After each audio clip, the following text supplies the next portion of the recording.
Siguro for me, define your success first.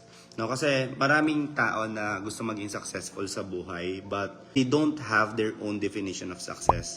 When people says na I want to be successful, tapos tinatanong namin sila kung ano ba yung meaning ng success sa'yo. If pera, kotse, malaking bahay, I think that's very shallow pa. Kung yun pa lang yung meaning ng success sa'yo. Kasi when you talk to a lot of successful entrepreneurs, di ba, yung nakikita natin well-off na sa buhay, siguro it's only a byproduct ng success. But katulad namin, parang ako personally, I have my own definition of success, di ba?